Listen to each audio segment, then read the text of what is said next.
ሰላም ጤና ይስጥልኝ ውድ የዩቲዩብ ቤተሰቦቼ ሰበርና ትኩስ መረጃዎች በየሰዓቱ እንዲደርሷችሁ ቻናሉን ሰብስክራይብ ማድረግና ቪዲዮዎችን ላይክ በማድረግ ጀምሩ።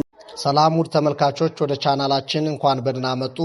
ሰሞኑን ትንሽ ጠፍቼ ነበር፣ ለዚህ ይቅርታ እየጠየቅኩኝ ዛሬ በዚህ ቪዲዮ በመካከለኛው ምስራቅ ካሉ ሀገሮች እጅግ በጣም ትኩረት ከሚስቡ ሀገሮች ውስጥ የሆነችውን እስራኤልን እንመለከታለን። የእስራኤል ታሪክ ከ1948 ብቻ አይጀምርም። በጥንት ዘመን ይህ አካባቢ የተለያዩ ህዝቦችና መንግስታት ይኖሩበት እንደነበር የታሪክ ሰነዶች ያስረዳሉ። አሦራውያን፣ ባቢሎናውያን፣ ፋርሳውያን፣ ግሪኮችና በኋላም ሮማውያን የሚኖሩበት ክልል ሆኖ ቆይቷል። በ70 ዓመተ ምህረት ሮማውያን በኢየሩሳሌም የነበረውን ሁለተኛውን ቤተ መቅደስ አፈረሱ። ይህም በአይሁድ ታሪክ ላይ ትልቅ ለውጥ አመጣ። ከዚያም በኋላ ብዙ አይሁዳውያን ከግዛቱ ውጭ ተሰደው በተለያዩ የዓለም ክፍሎች መኖር ጀመሩ። ቆይቶም የኦቶማን ግዛት ብዙውን አካባቢዎች ለረጅም ዓመታት ተቆጣጥሮ ቆየ። በ19ኛው ክፍለ ዘመን በአውሮፓ የአይሁድ ብሔራዊ እንቅስቃሴ ዚዮኒዝም ጠንክሮ ወጣ። የእንቅስቃሴው ዋና ዓላማም አይሁድ በታሪካዊ ሀገራቸው የራሳቸው ብሔራዊ ቤት እንዲኖራቸው ማድረግ ነበር። በዚህን ወቅትም በተለያዩ የዓለም ክፍሎች ይኖሩ የነበሩ አይሁዳውያን ወደ ፍልስጤም መፍለስ ጀመሩ።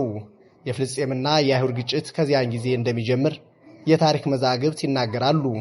በ1917 የብሪታንያ መንግሥት በባልፎር መግለጫው ለአይሁድ ሕዝብ የራሱ የሆነ ቦታ ይኖረው ዘንድ ድጋፉን ሰጠ። ከአንደኛ የዓለም ጦርነት በኋላ ደግሞ ኦቶማን ቱርኮች ተዳከሙ። የብሪታንያ መንግሥትም በፍልስጤም የራሱን አስተዳደር ተከለ።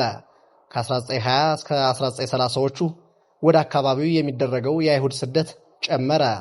በሁለተኛው የዓለም ጦርነት በናዚ ጀርመን በሆሎኮስት ዘመቻ 6 ሚሊዮን የአይሁድ የሚሆኑ አይሁዳውያን ከተጨፈጨፉ በኋላ ራሳቸውን የሚከላከል መንግስት ያስፈልጋቸዋል የሚለው ጥያቄ ወደፊት መጣ።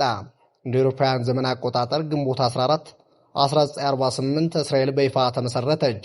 ዴቪድ ቤንጉሪዮን ደግሞ የእስራኤልን ነጻነት አወጀ። እስራኤል እንደ ሀገር ከተመሰረተች ጊዜም ጀምሮ ከግብፅና ከአረቦች ጋር ብዙ ጦርነቶች ተደርገዋል። ዛሬም ከ70 ዓመታት በኋላ የእስራኤልና የፍልስጤም ግጭት የቀጠለ ሆኖ እናገኘዋለን። ታሪካዊና ወቅታዊ መረጃዎች በየጊዜው ይደርሷችሁ ዘንድ ቻናላችንን ሰብስክራይብ ያርጉ።